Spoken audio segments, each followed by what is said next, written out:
Hi, this is Kathy Bassett with Real Progressives, and today I'm going to talk about inflation and hyperinflation. And we're going to look at it through the lens of MMT, our economic systems description that we're all learning together. So the common myth that the government spending money in our budgeting process into the economy causing inflation is just that. It's a myth. Just spending money on programs is never going to cause inflation. So we can discard that myth, and then we'll look at what actually has been proven to cause inflation. So when you have too few resources, too few goods and services to buy, then you have the prices inflated. And we see that in our everyday dealings with things that become very popular or we're short of, and then you try to buy it, and of course the price has gone up, and so, it's inflated. Now, the way that we look to see if we're having actual inflation is each quarter we would look at a particular product and we'd say, okay, has the price of that product gone up steadily the last 3 or 4 quarters? And if we follow that along and we find that, yes, it has steadily increased, then we can say, yes, we have inflationary tendencies, and those can be controlled very easily with employing more people to get more production, and also to moderate with taxes and what have you. So there are policies around that. If you do see an inflationary tendency, the price rising on something steadily, and then that can be addressed. If we want to look then at hyperinflation, then we will see that that is not to do at all with government spending money into their economies either. What happens with hyperinflation is that there's some sort of disruption to the monetary system of the country that you might be talking about. Take Venezuela or Greece, for instance. An outside force, another country, banks will interject themselves into a country's currency workings and really disrupt in a huge way the way the country is working with its currency. So sovereign currency creators like the United States, for instance, would not really be subject to hyperinflationary episode unless for some reason we got into a situation where we lost our ability to have sovereign currency, make our own currency and direct our own currency. And so that's what happened with Greece, because Greece gave its sovereign currency operations up in favor of using currencies that weren't theirs.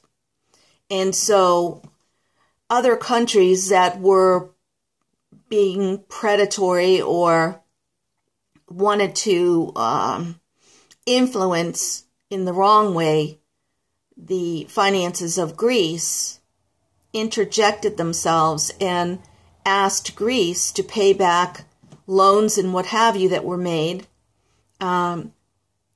in the currency of the bank they borrowed from, which wasn't Greek banks.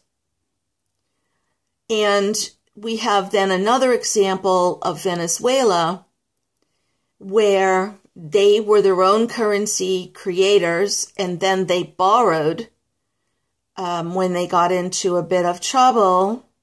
And of course, that was helped politically by other countries preying on them when they got in trouble. Then the loans that they were supposed to repay had to be denominated in another currency, not theirs. And that's where a country gets into trouble, because it loses the superior position of being their own currency creator. So it's always outside influences that will precipitate a hyperinflation. And along with that, of course, Venezuela had all its eggs in one basket with oil, and even went as far as taking over food production fields for their citizens and putting that into oil production. So then they had to buy product in and take loans, and their situation deteriorated from there. And then we go on to a really, really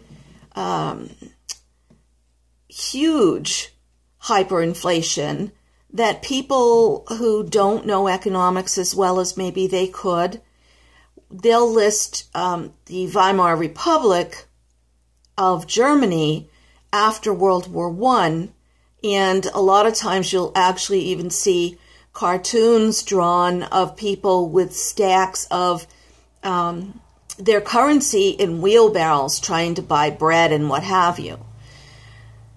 So as interesting a picture as that might give us, we have to go back to the facts of their matter, which was right after World War I,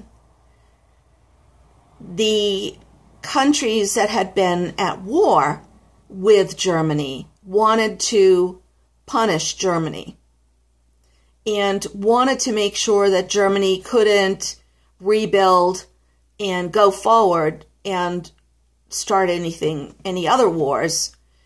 So what those countries did was they demanded, France was one of the countries that demanded reparations for World War I from Germany. So Germany had to pay France money in France's currency. It had to make German money equal to France's money and pay France reparations. So that was one thing that influenced Germany in the situation. Another thing that makes hyperinflation, and in this case did, was when outside influences, countries and entities prey on a government of a country, and they deliberately ruin the country's means of production. So in Weimar's instance, that was coal production. So every plant that could produce coal and everything surrounding that industry was deliberately devastated by outside resources, France and other countries, to make sure, of course, that they ruined, like I said, Germany's ability to rise up and use coal in that whole industry to fabricate things, to heat homes and all of that. So as you can see, hyperinflation is not caused by the originating country, the country that it happens to. It's caused by outside influences that are really extreme and really targeted to disrupt the original country's financial system and systems of production. So chances of a country like the United States having hyperinflation are next to zero, because we have our own sovereign currency, and that makes us in a good position. And also, we're not really set up to be preyed upon by other nations. So for us, hyperinflation is just really not much of a possibility. So that's inflation and hyperinflation. And then I wanted to, just as an aside, mention an episode we had in the United States called stagflation.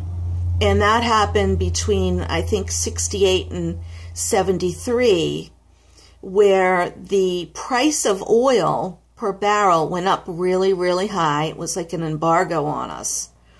And so the industries in the United States that were really related to oil, you know, any manufacturing that used oil as a basis, really had to pay more for the oil to keep their businesses going. You know, anything manufactured, the plastics and all of that.